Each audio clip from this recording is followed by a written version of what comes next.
Thanks for listening to this podcast of the People's Pharmacy. If you like it, why not rate or review it in the iTunes store? We'd appreciate it. Hi, I'm Joe Graydon. I'm Terry Graydon. Welcome to this podcast of the People's Pharmacy, where we bring you the stories behind the health headlines. This podcast is brought to you by Redix Industries, makers of Utterly Smooth Body Cream. 800-345-7339, on the web at uttercream.com.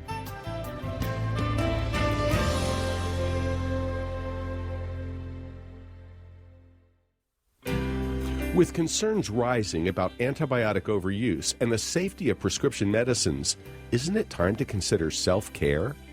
This is the People's Pharmacy with Terry and Joe Graydon.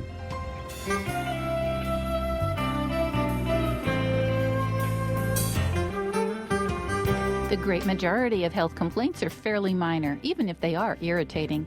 Your great-grandmother knew what to do to take care of headaches and tummy trouble at home. Now you can learn how to do this too. Dr. Tieraona Low Dog, a leading expert on the scientific evidence for herbs and home remedies, will tell us how we can stay healthy at home. Coming up on the People's Pharmacy, Dr. Low Dog will tell us how to reclaim grandmother's wisdom on how to take care of ourselves and our loved ones naturally without prescriptions.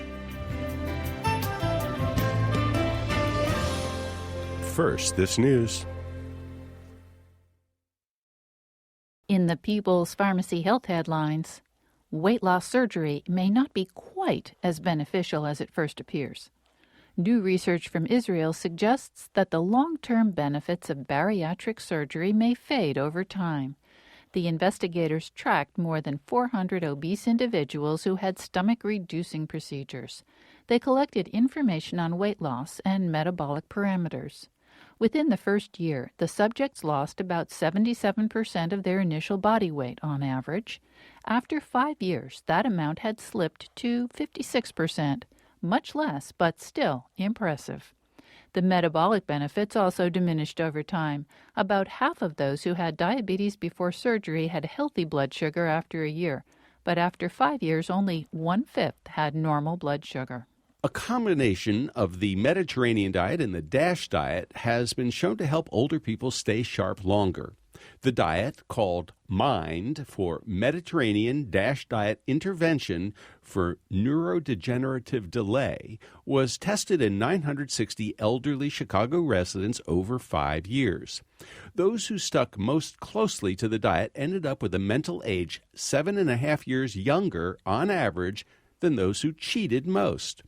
The diet includes whole grain, salad, vegetable, and a glass of wine daily, chicken and beans twice weekly, and fish at least once a week. Olive oil is used instead of butter or margarine. There are no sweets in the diet, and berries are the only fruits. Diet can also have a significant impact on mood. The Women's Health Initiative followed almost 70,000 women over 3 years. The women answered questions about what they ate and their emotional state. Those who consumed the most refined carbohydrate products, such as cookies, cakes, pasta, bread, crackers, and soft drinks, were most susceptible to developing depression. These foods make blood sugar rise rapidly and are considered high glycemic index, or GI, foods.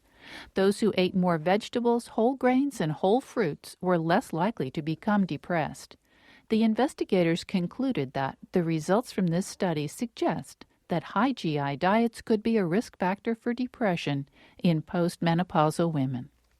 New guidelines for preventing heart disease with statin-type drugs are still causing controversy. A group of cardiologists from Johns Hopkins and the Mayo Clinic have suggested that the American Heart Association's risk calculator overestimates the likelihood of a heart attack or stroke. That's because the algorithms that were used relied upon data from the 1970s and 1980s. In those days, people had risk profiles that were substantially worse than current patients who are more conscious of diet and exercise. These flaws in the risk calculator would likely lead to overtreatment with statins. For example, a 63-year-old man with total cholesterol of 180, good HDL cholesterol of 60, blood pressure of 120/80, no history of diabetes, and not a smoker, would still be told to take a statin even if he was a vegetarian and a long-distance runner. The cardiologists from Hopkins and Mayo recommend using data from electronic medical records to refine the risk calculator in order to better target people who will benefit from statins. The next time you have to go to the hospital, you may want to ask how they clean the rooms. That's because there's a worrisome lack of data about the best cleaning techniques for patients' rooms. Healthcare-acquired infections remain a serious problem. It's estimated that more than 100,000 people die each year as a result of an infection they caught during a stay in the hospital. Germs can linger on floors, light switches, call buttons, counters, toilets, bed rails, tray tables, TV remotes, doorknobs, and hospital equipment. It's estimated that only about 50% of these surfaces are disinfected during normal cleaning. When there's a shortage of beds, there may be pressure to clean more quickly and less thoroughly. An analysis of 5 randomized controlled trials revealed a lack of consensus about the best practices for eradicating dangerous microbes like C. difficile or MRSA.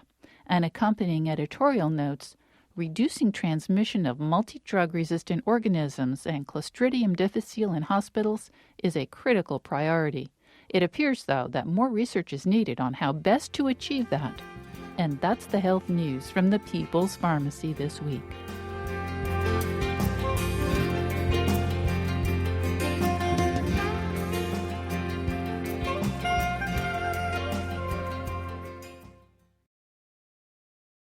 Welcome to the People's Pharmacy. I'm Joe Graydon. And I'm Terry Graydon. With all the complaining about out-of-control health costs, it's easy to lose sight of the fact that a great many common ailments are best treated at home. But what works and what's worthless? To help us answer that question, we turn to a familiar People's Pharmacy expert. Dr. Tieraona Low Dog is Director of Fellowship for the Arizona Center for Integrative Medicine and Clinical Associate Professor of Medicine at the University of Arizona. She's served as chair of the United States Pharmacopoeia Dietary Supplements Botanicals Expert Committee. Her new book is Healthy at Home: Get Well and Stay Well Without Prescriptions.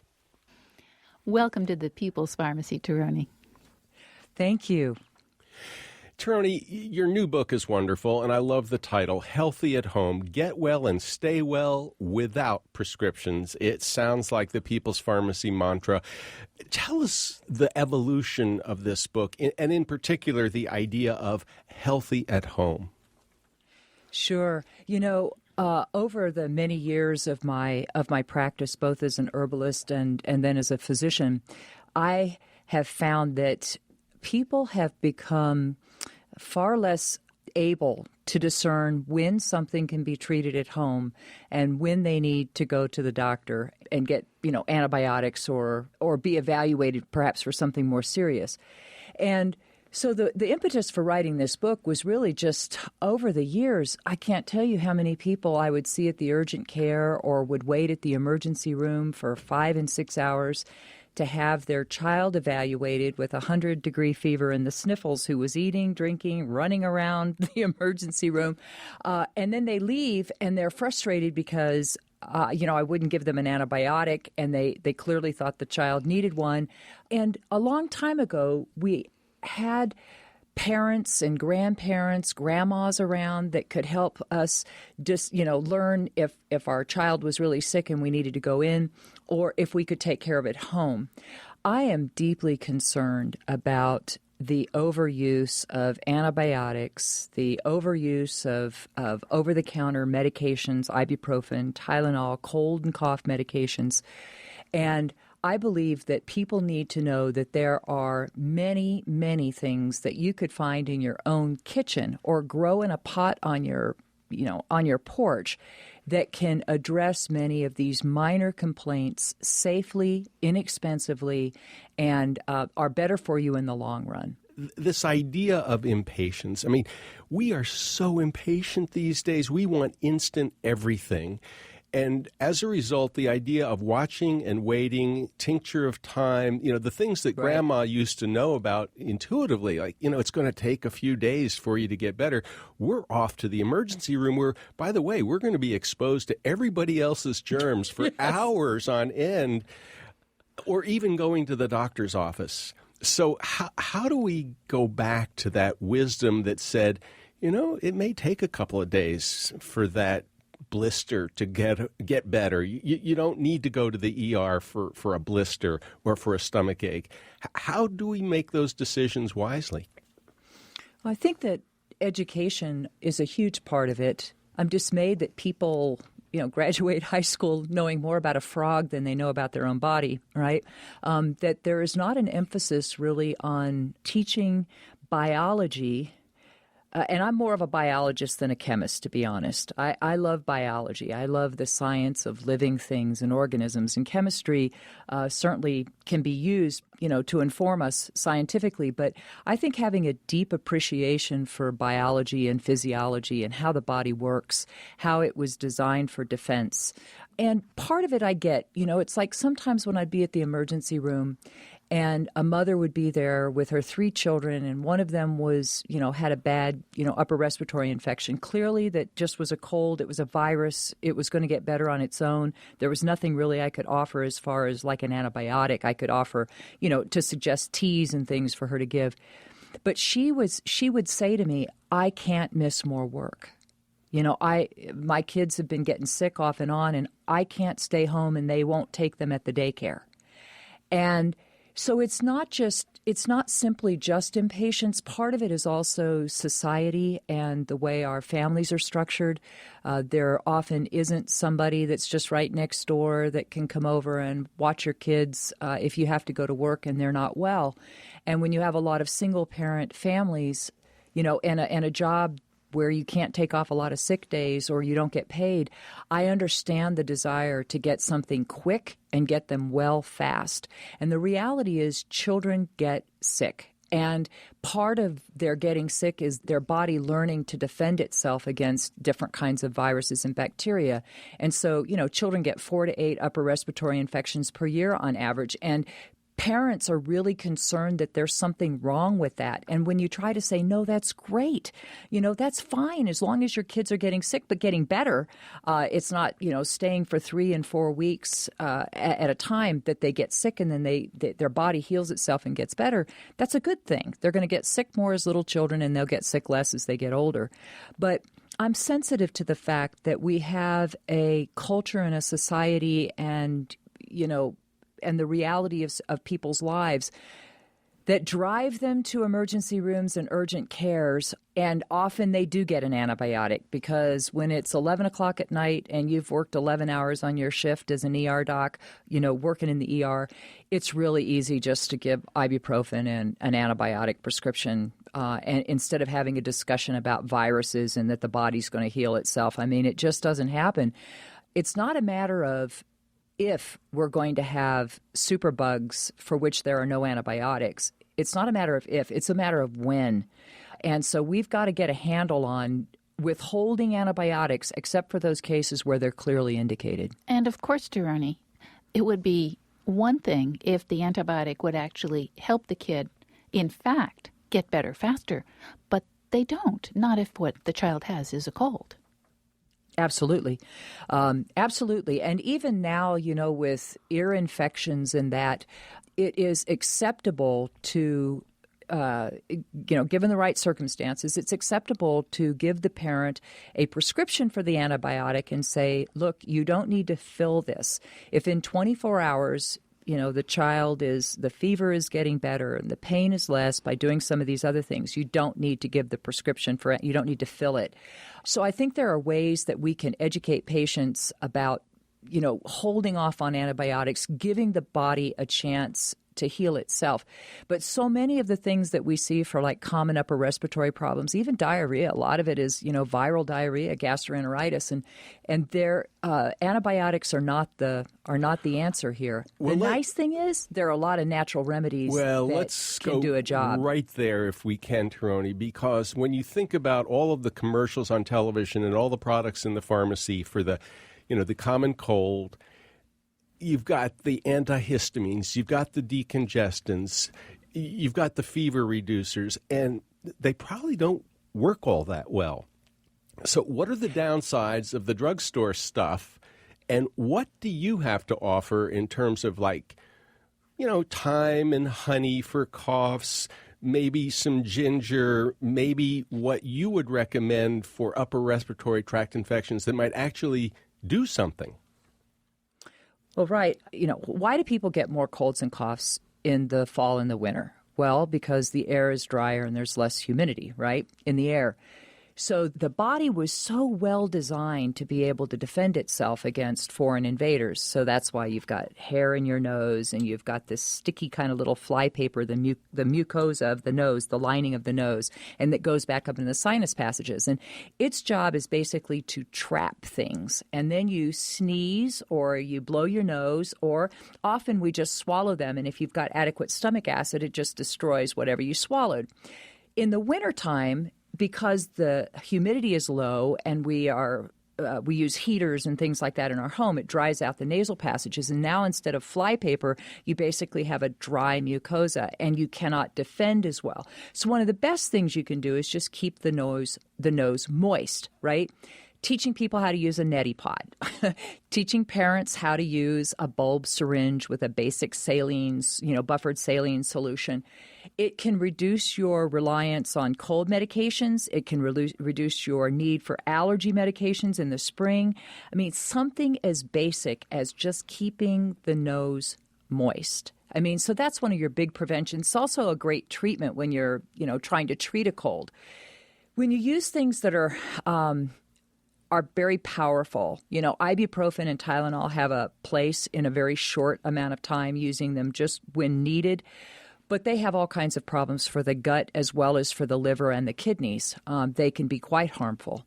Antihistamines, they dry everything out, and they dry your nose out as well, which compounds the problem. I mean, drying the nasal passages is one of the ways we get sick in the first place. So I think that trying to work with the body's natural defenses, understanding how it works, I think is the most important thing.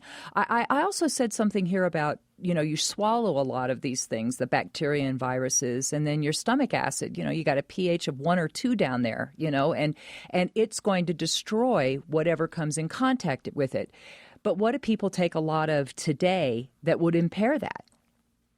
Proton pump inhibitors. Exactly. Things that shut down stomach acid. And we wonder why people who take proton pump inhibitors are more likely to get pneumonia. It increases your risk for pneumonia. Well, this is because, again, we're not thinking through how the body naturally defends itself. We work against the body by treating symptoms instead of trying to get at the root problem and supporting its natural defenses. That's a lot of what's in this book, is how does the body work to defend itself and how do you work with it instead of against it? You're listening to Dr. Tieraona Low Dog, one of the country's leading experts on the science behind herbal medicines. She's Director of Fellowship for the Arizona Center for Integrative Medicine, and she's author of Healthy at Home, a new book from National Geographic. Joe, anytime we have Dr. Low Dog on the show, and we frequently do, people say, what is that name? So let me spell it for people. It's Low Dog, Lowdog. How do you spell Tieraona? Oh, that's much more complicated. Tieraona, Tieraona. We need to take a short break. When we come back, we'll find out how to treat a cough at home. You can make a simple tea with sage or thyme. It tastes delicious and soothes the throat.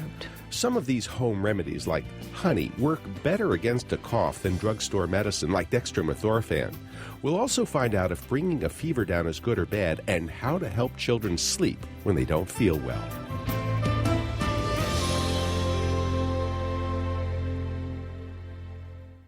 You're listening to The People's Pharmacy with Joe and Terry Graydon. If you value the health information you get when you listen to The People's Pharmacy, consider subscribing to our email newsletter. You'll get the latest health news and information on upcoming podcasts delivered to your inbox twice a week. Look for the link at peoplespharmacy.com.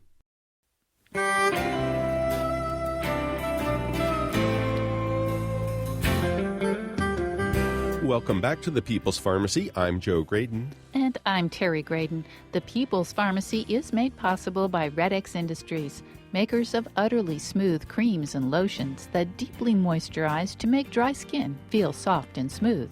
800-345-7339.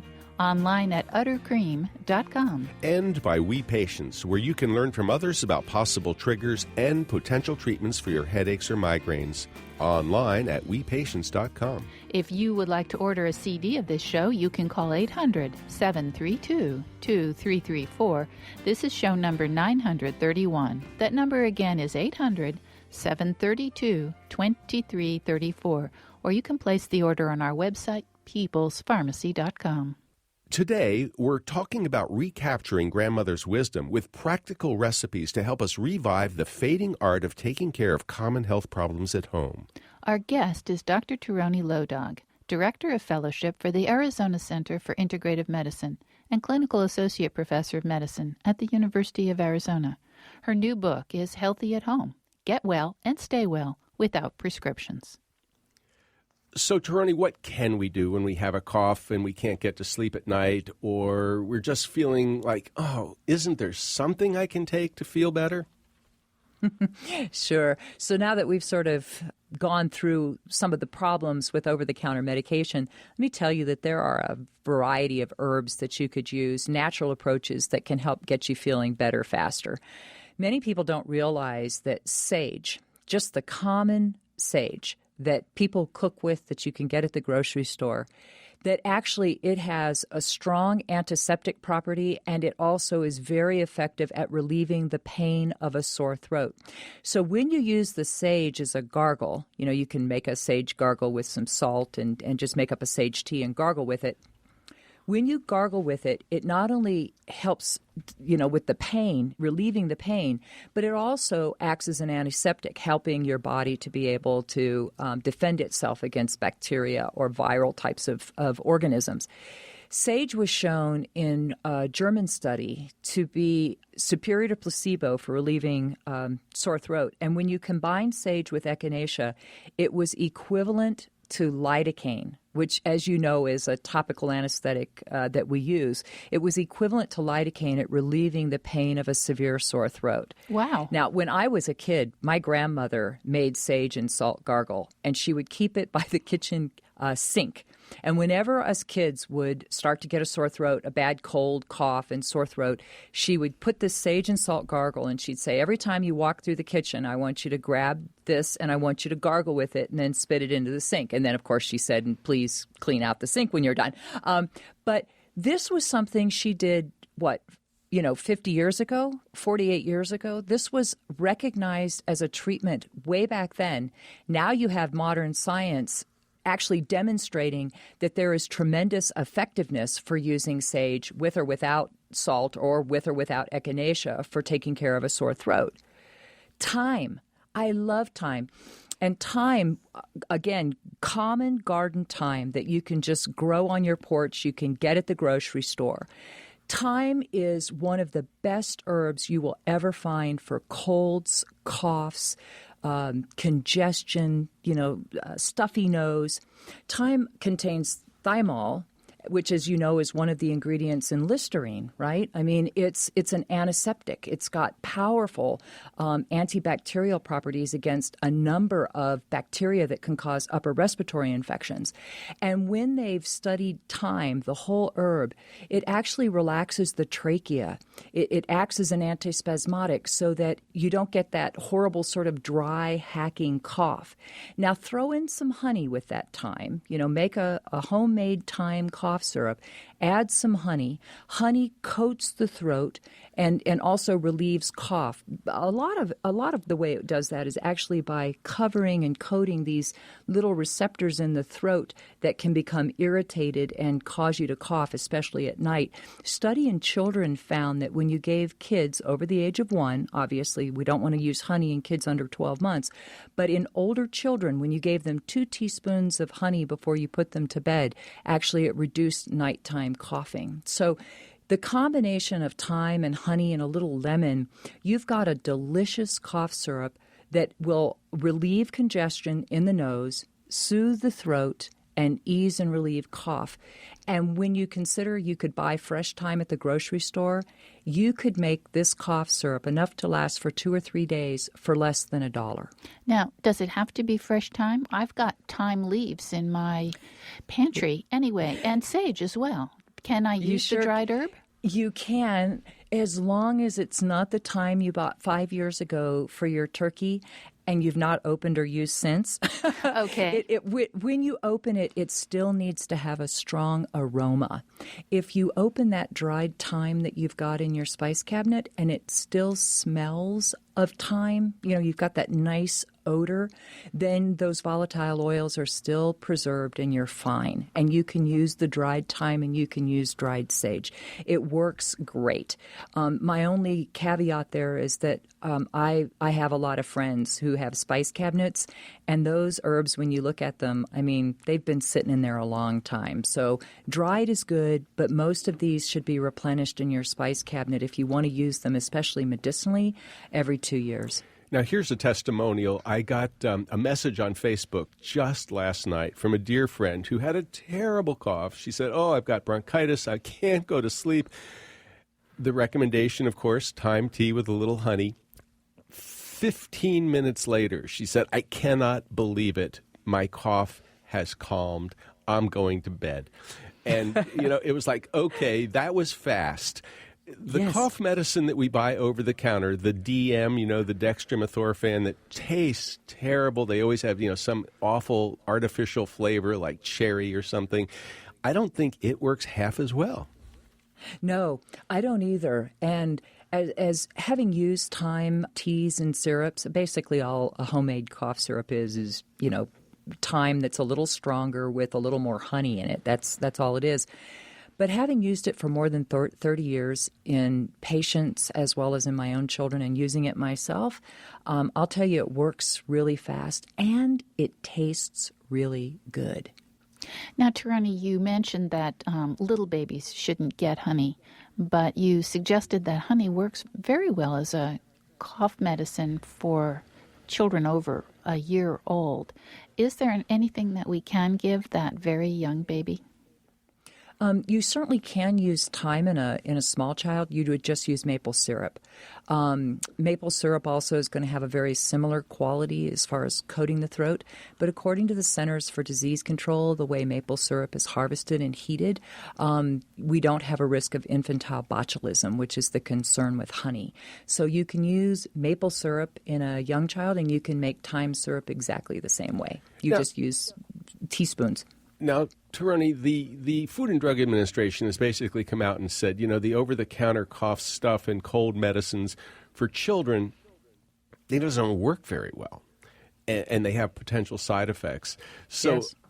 It seems like, a parent who wants to do the right thing for a child might do better off with some of these herbal approaches. You've mentioned thyme. You've mentioned sage. What about ginger? Ginger's lovely. Ginger is a warming, sort of stimulating herb. You can use it fresh or you can use it dried, all right? Fresh tends to be a little more mucolytic, meaning that it's a little better at making mucus thinner and easier to blow your nose and sort of get rid of it, expectorate it. Dried is more potent for nausea and vomiting, right? So you want dried ginger for nausea and vomiting. You can use the dried for a cold, but it's better if it's fresh. And again, you can get fresh ginger basically at any grocery store.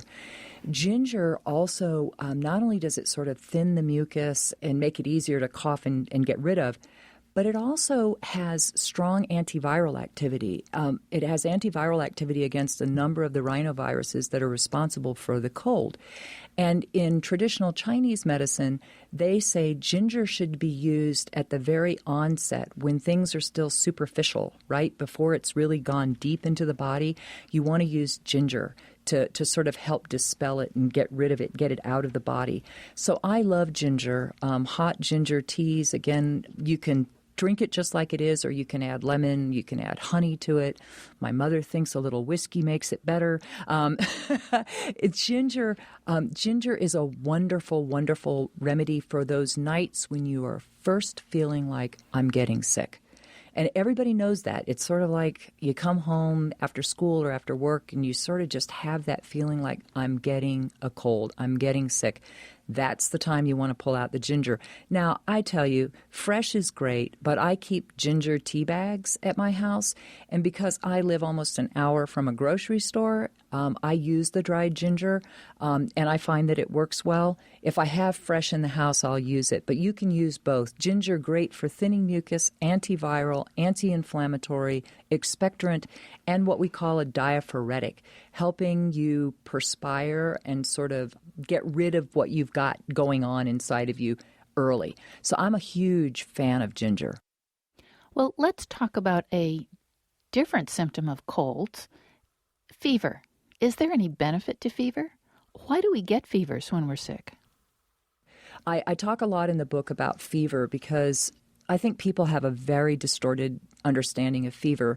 Fever is good. Even higher temperatures are safe for people to tolerate. Everybody goes, oh, they've got 102 fever, it's dangerous. Except in a very old person, young kids and young children tend to get higher fevers because they have a very vigorous immune response. So you don't need to treat a fever. Let me just jump in here and ask how high is okay, because I think there are a lot of parents listening who go, well, when it's over 102, I need to go to the emergency department.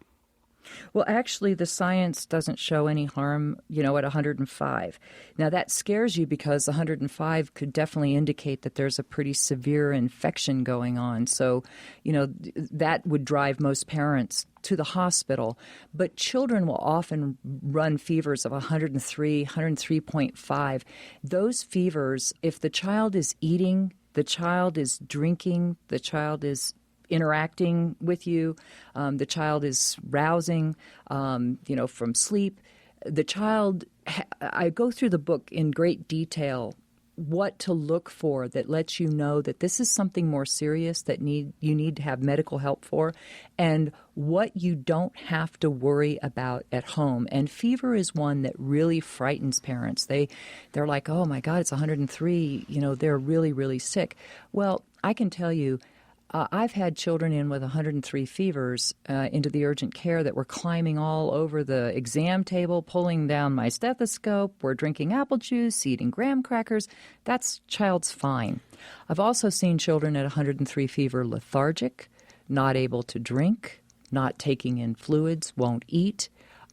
That's a sick child. So the fever itself is only one part of the whole thing that you have to look at with somebody who's sick. But as I try to explain to parents, without fever, we would die. The fever itself is the body's main defense for revving up the immune system because pathogens can't grow and replicate and invade at higher temperatures, and the body immune response, your defense system is activated at higher body temperatures. So the fever itself isn't bad. The fever is good.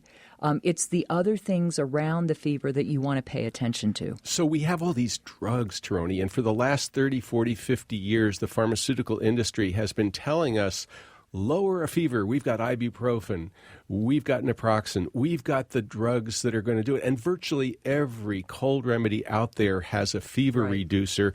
And so a lot of people think, well, if we can just get the fever down from 100, 101, 102 down to 98 or 99, we've done something good for the child. And what you're suggesting is that's counterproductive. I absolutely believe that. Now, I'm not opposed to using a small dose of an analgesic at night before bed. If the child is fussy and clearly uncomfortable, they've got an earache, they're just out of sorts, using Tylenol or ibuprofen, age appropriate, at a dose before bed that would help the child sleep. I mean, if you're not going to use chamomiles or other things, I think there's other things that can help a child sleep. I'm not opposed to that, but it's not so much for fever as it is for comfort, so that the child can get a good night's rest, and because rest is healing. But using these in the daytime just to quell a fever, and I'm not a fan of these multi-ingredient cold and cough remedies. I don't like them with 3 and 4 ingredients in them. You should look for, basically, if you're going to use ibuprofen or Tylenol, it should be by itself. Let's talk a little bit about what you can use to help a child sleep other than ibuprofen or naproxen. Children respond, in my experience, really well to things like a bath, giving them a bath before bed when they're not feeling well. You can actually put a couple of little drops of essential oil in the bathtub, eucalyptus or thyme or lavender, something that will help them breathe better and relax them. And you put them in bed, and you can give them things like chamomile tea. There's a whole bunch of over-the-counter, sort of blended teas that you can get at health food stores that are designed for kids that have chamomiles and lemon balms and a little bit of spearmint and things that make them taste good. Sleepy teas, if you will.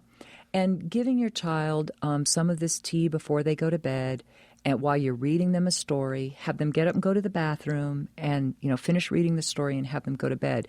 If they're coughing, make sure you give them some thyme cough syrup or a little honey. If you don't have the thyme syrup, just give them a little bit of honey. But why aren't they sleeping? Are they waking up at night coughing? Is it because they're uncomfortable? I mean, a lot of this is tender, loving care. That's what I think we've gotten away from. Moms and dads and grandparents used to have a lot of tricks up their sleeves for helping children to feel comfortable and to be able to sleep long before they had access to things like ibuprofen and that. There was so much more understanding of, reading stories, giving teas, giving sponge baths, the whole thing to help a child relax, massage their feet. I remember my grandma Jessie, whenever I'd be sick, I always liked being sick at her house, because her whole thing was like massaging. If you had a stomach ache, she'd massage your tummy, and she'd put claws on your head, and she'd bring up, little teas to drink.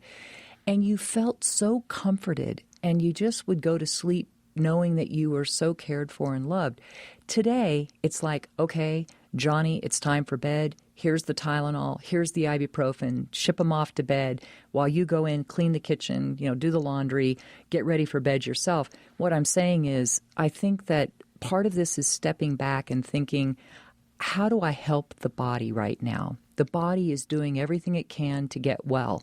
How do I help that process and not interfere with the process? It's like I told my kids, see the lizard? They're laying out on the rock. Why? Because they can't mount a fever. Reptiles don't have fevers, right? So they go out and they sun themselves when they get sick. Human beings mammals have the ability to mount a fever. It's one of the best things. It has saved more lives than it has ever taken. You're listening to Dr. Tieraona Low Dog, Director of Fellowship for the Arizona Center for Integrative Medicine and Clinical Associate Professor of Medicine at the University of Arizona. Her new book from National Geographic is Healthy at Home, Get Well and Stay Well Without Prescriptions. We need to take a short break. When we come back, we're going to find out what we can do about stress, performance anxiety, and tummy troubles beyond those butterflies. Are there herbs you can use to treat gas? Dr. Low Dog will tell us how to use a balance of Eastern and Western healing traditions so we can stay healthy at home.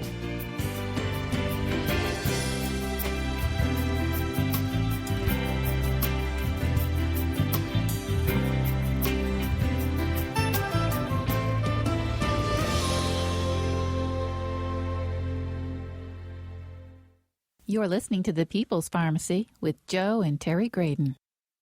Thanks for listening to this podcast of The People's Pharmacy. If you like it, why not rate or review it in the iTunes store? We'd appreciate it.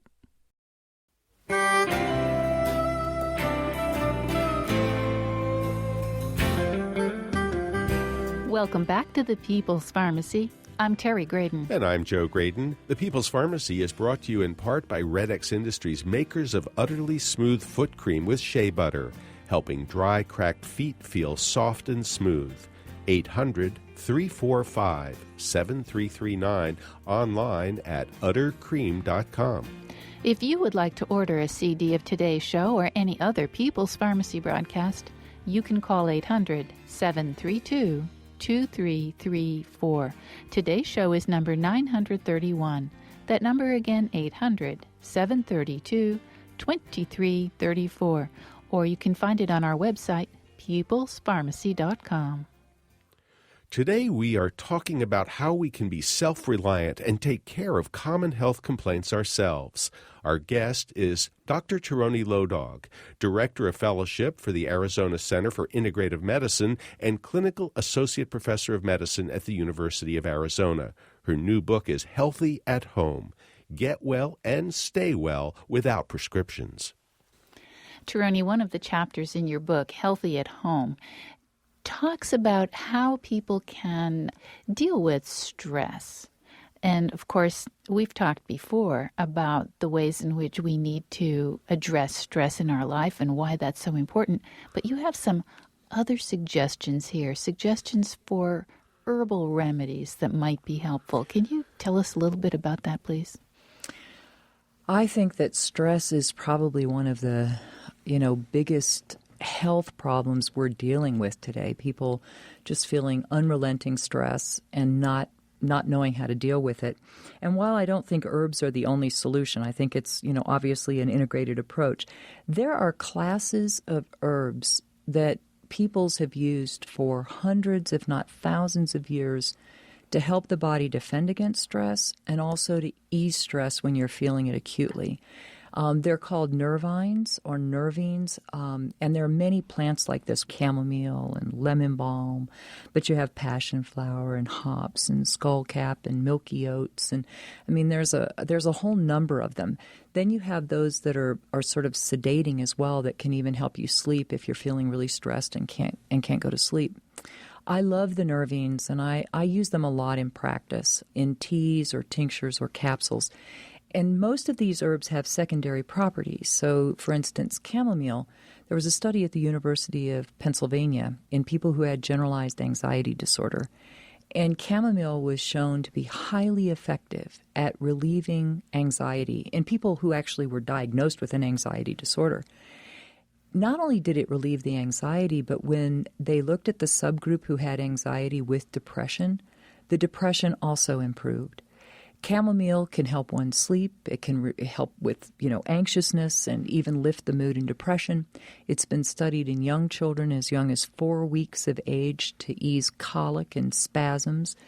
And so when you look at chamomile, people who have a lot of stress that hold it also in their gut, they feel anxious and then they maybe have IBS or irritable bowel syndrome or they get knots in their stomach. Chamomile can just be this wonderful, wonderful remedy. Now, is it Xanax? No. Is it Ativan? No. It's chamomile. It's not habituating. You don't become, addicted to it. There's no withdrawal. And you've got a university study showing it relieves anxiety. So for me, there's a huge place for these nervines in our practice. I love milky oat seed for kids. It's, wild oats, just like oats for oatmeal, but wild oats. And you harvest them in their green milky stage. I used to call it meditation in a bottle. It would just relax and calm.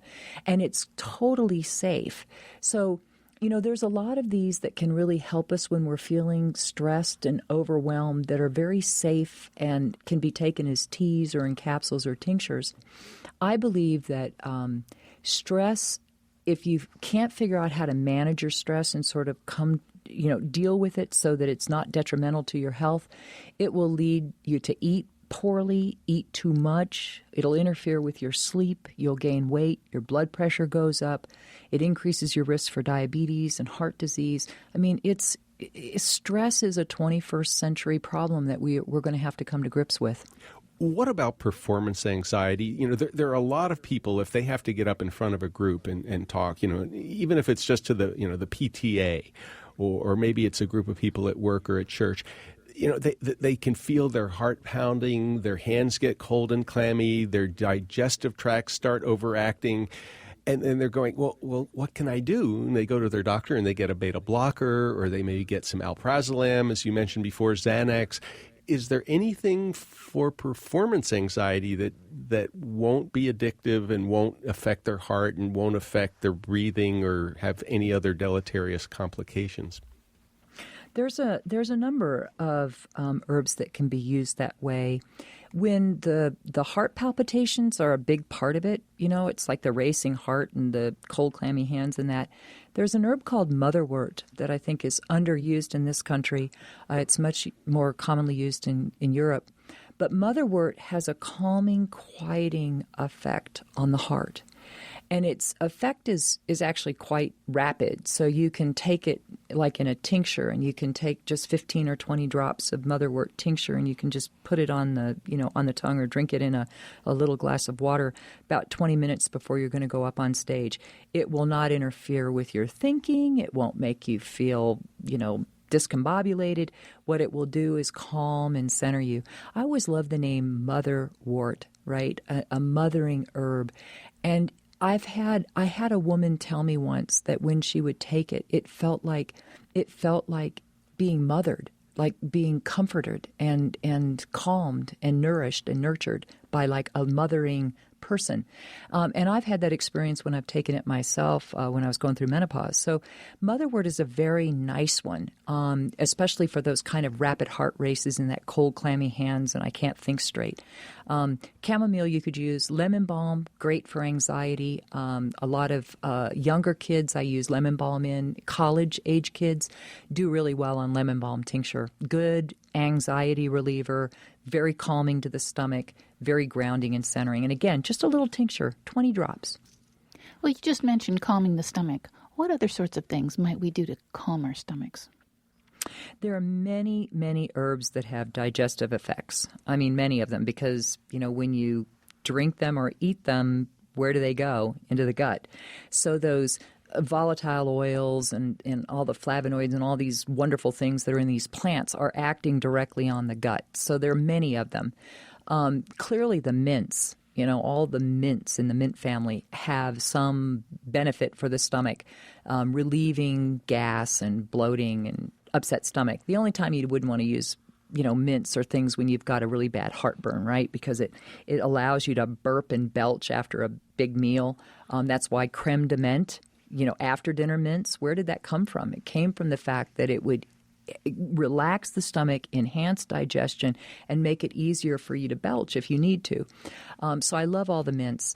I certainly love bitter herbs. I'm a huge fan of bitters, only because I think people need more bitter in their diet. It's not a lot of people who are eating Swiss chard every day or kale. And many people, the only bitter they get is bitter coffee. And even then, people will put milk and sugar in it.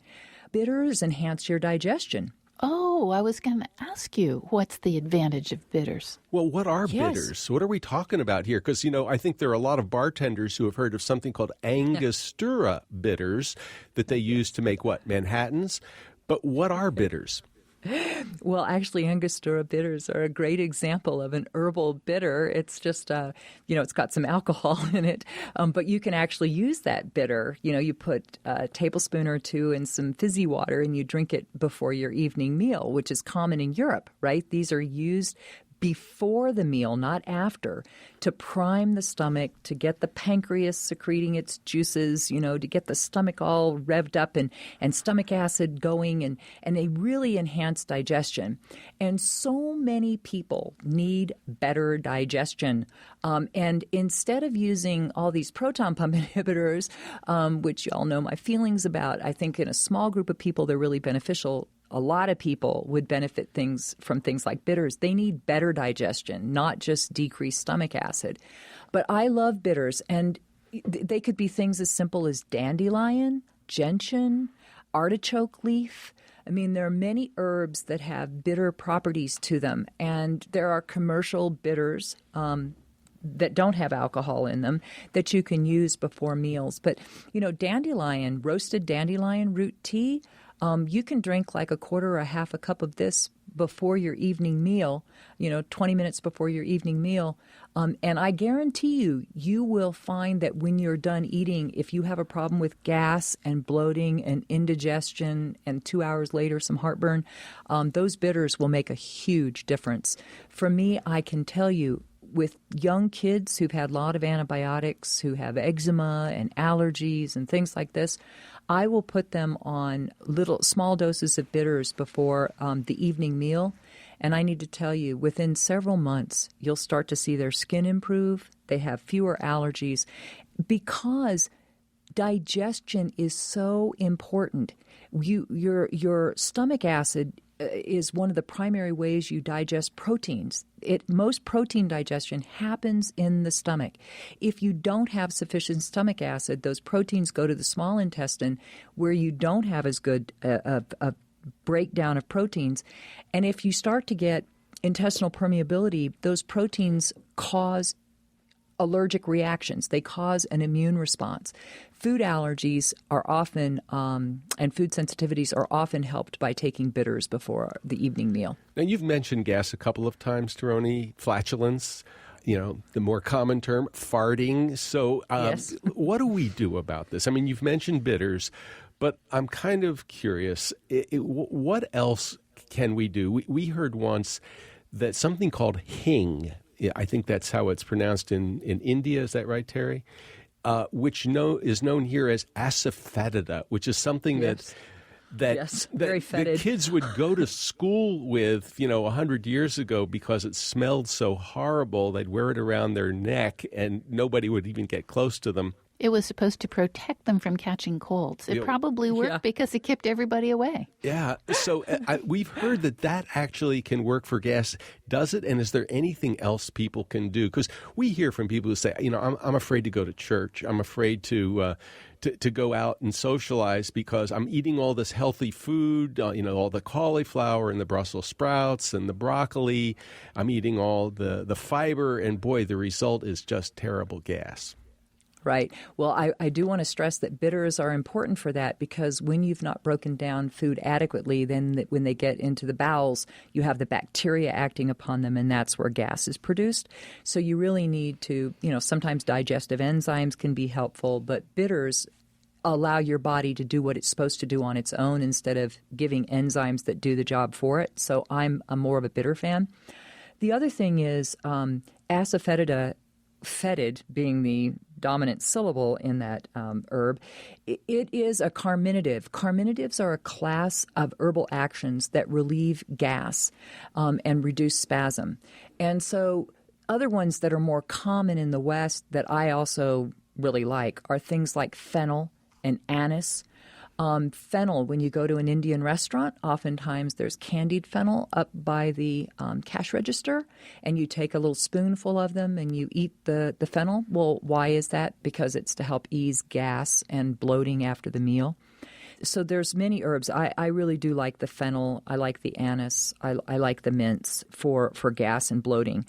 The other thing I would say is that probiotics may play a real role here. So if you're using bitters to help digest the food, so breaking it down more efficiently so you're not having so much to act on in the bowels, using probiotics to really balance the microflora is also very important. So kefir, if you want to drink, you can have kefir dairy, you can have yogurts with lots of live culture, or you can take a probiotic supplement. But over time, using carminatives, taking the bitter comes before the meal, the carminative comes after the meal. That's why creme de menthe, after dinner mints, after dinner fennel, that's where all these came from. So the carminatives are taken after the meal, and probiotics to really make sure you've got a healthy microflora in there. Those are great approaches for gas and bloating. So, Tieraona, in looking back over your history as a physician, as an herbalist, what were you trying to tell people with this book, Healthy at Home, bringing together grandma's wisdom together with the modern science that suggests some of these remedies really do have some valid data right behind them to support their use?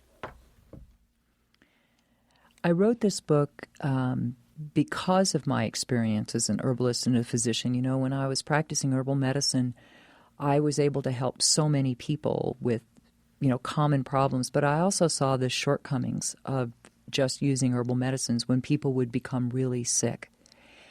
I went on to become a physician because of that, and I just was so enamored with our ability to just take care of really sick people and, watch people come into the intensive care unit and walk out, 2 weeks later. It was amazing. But I also saw the limitations of Western medicine. If the only tool in your toolkit's a hammer, everything's a nail. And it seemed like we did not have a place in Western medicine for being able to take care of so many of these minor common problems that people deal with every day. So it's the perfect blend of sort of ancient wisdom, modern science, modern medicine, and traditional medicine that I infused within this book so that people would feel comfortable. They would feel comfortable at home knowing when they could take care of things with natural remedies and when we needed to turn to the more heavy hand of Western medicine. And so the goal was really to empower people, to empower my children and, my parents and all the people that I know, to empower them to be able to feel comfortable that their body was designed for wellness and health, and that with very basic remedies, they could support their body's process.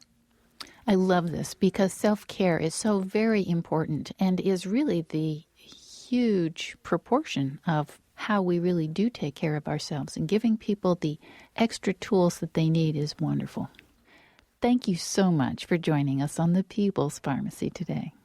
Thank you so much. You've been listening to Dr. Tieraona Low Dog, one of the country's leading experts on the evidence base for botanical medicine. She's Director of Fellowship for the Arizona Center for Integrative Medicine and Clinical Associate Professor of Medicine at the University of Arizona. She has served as Chair of the United States Pharmacopoeia Dietary Supplements Botanicals Expert Committee. Her new book is Healthy at Home: Get Well and Stay Well Without Prescriptions. It's from National Geographic. Lynn Siegel produced today's show. Al Wodarski engineers the program. Dave Graydon edits our interviews. The People's Pharmacy is produced at the studios of North Carolina Public Radio, WUNC. The People's Pharmacy theme music is by B.J. Liederman. If you would like to order a CD of today's show or any other People's Pharmacy broadcast, you can call 800-732-2334. Today's show is number 931. That number again, 800-732-2334. Or you can find it on our website, peoplespharmacy.com. And when you go to the website, you can tell us what you think about today's show and share your own experience. You'll find a special listen and read offer combining Dr. Low Dog's book, Healthy at Home, with a CD of today's show. You can also check out prescription drugs, herbal medicines, and home remedies. Sign up for our free online newsletter or the free podcast of the show. You'll never miss another People's Pharmacy program again. You can even share it with a friend. It's all there at peoplespharmacy.com. In Durham, North Carolina, I'm Joe Graydon. And I'm Terry Graydon. Thanks very much for listening, and please do join us again next week.